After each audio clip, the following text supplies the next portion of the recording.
Hey, how you doing? Scott here from Walsh Performance, and today we're going to cover what comes first, the chicken or the egg? No, cardio or weights. So if you're new to the channel, just take a moment and subscribe, or just leave a comment below. Actually, it's a good question. I'll ask you first. What do you like to do first, cardio or weights? Leave a comment below. Let me know what your preference is.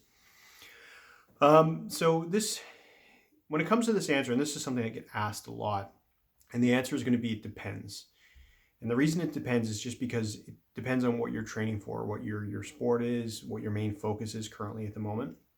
Uh, Typically, what I would tell most people is focus on your resistance training first and foremost. And reason being is because that's when you're going to go in, you're going to be fresh, you're going to be mentally ready. If you have more of that focus in your energy and you're not too fatigued, it's going to decrease your chances. It's going to help with injury prevention, put it that way, because if you're fresh and you're strong and you're not too fatigued, you're not going to mess up a lot of the form on the weight because you're going to have the energy to put that focus towards essentially all your energy towards your main focus, which is the resistance training and keeping proper form. Now, I'm not saying your form has to be immaculate, just close enough, but you don't want to be too fatigued where you might mess up your form and that could create an injury, right? And we want to avoid that at all costs, right? Because you want to train for a long period of time. The reason I also said it depends is because you can put your main focus towards doing resistance training first, and then if you're going to do some cardiovascular work after, then that can be kind of mindless. If you're just going to hop on the cross trainer, or you're going to hop on the treadmill and go for a walk or go for a cycle, you can kind of do that. You still have some focus, but it doesn't have to be geared towards having to be as mentally ready as you would when you're doing any kind of resistance training or metabolic conditioning or strength focused work, right? And the other end of the spectrum too is if you're training for something like a marathon, or your sport is very endurance based, then in that situation, what I would probably say is probably to split up your training during the week. So you'd have your resistance training on certain days, which might follow up with some cardiovascular work.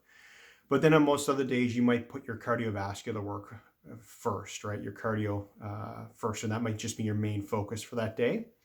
Because you obviously want to train your aerobic system, especially if you're training for a marathon, or you're just a pretty avid runner or cyclist, things along those lines.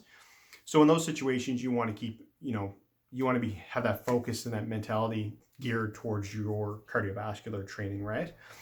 But see, these are different too. It just depends on the person. It's going to be dependent on what your goals are, what you currently want to do, how much time you have available.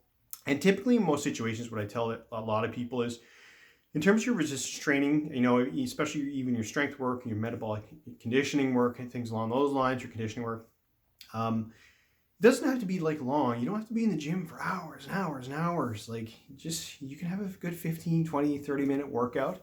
And then if you want to, you can gear some more time towards doing that endurance training. And especially during this time of the year, because you want to, especially where you're going to be eating more and enjoying yourself more, you might want to add in that extra bit of training to help, with burning some calories and keeping you active, and also getting your steps in as well. Because it's typically something I tell people to focus on, is trying to get that 10,000 step mark or more, because we don't want to just focus on the training. We want to focus on that cardiovascular work or movement, essentially, because the more you're moving, the better your body's going to feel. Your body thrives on movement, essentially, right? Is what I'm trying to say. So it's always going to just depend. And this is kind of where I want to ask you the question again. So just answer below. What do you enjoy doing first? Do you enjoy doing cardiovascular work or weights first? Now, again, typically me as a coach, I would tell people to focus on their resistance training, their weight training first, then do their cardio.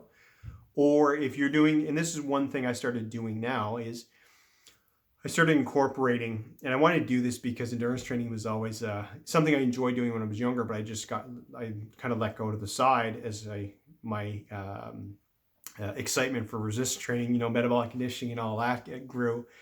So I kind of let my endurance training, most of my workouts are typically quite short. So I wanted to kind of push myself and challenge myself. And there's a ton of benefits that just come from endurance training. It doesn't have to be like 5 times a week. I'm just talking about like once or twice a week. Add in a session where you're going to do some steady state or endurance training or some kind of form of intervals uh, during the week, maybe once or twice. And that way you can kind of push yourself out of your comfort zone, because it's always nice to challenge yourself. Um, and that way, especially when you have a little bit more free time, so you had a bit of extra time on the weekend, you can put that towards just having a training session that's geared towards endurance training alone. So hopefully I did answer this question. And typically, like I said, in most situations, I would tell people to do the resistance training first, then their cardiovascular work. Or you could separate your strength training to your cardiovascular work on separate days. And that way that could free up a little bit more time so it doesn't become too much. And in most situations too, especially with my program where I tell people I get people to train from home. Depends on if you have a home gym or a treadmill or anything handy. You can separate your workouts up, so you could do most of your resistance training during, say it was like a Monday, Wednesday, and Friday. And then if you wanted to do some endurance training, you could do that on like a Tuesday and Thursday. So that way you're not putting too much time in, so it takes up too much time during your day. So anyways, answer that question. Let me know what your thoughts are. I hope this helped. If you do have any questions, reach out. And again, make sure you take a moment to subscribe. Plenty more videos to come. I can't wait to see the growth of this channel in 2020. And we shall talk to you soon. Have a good day.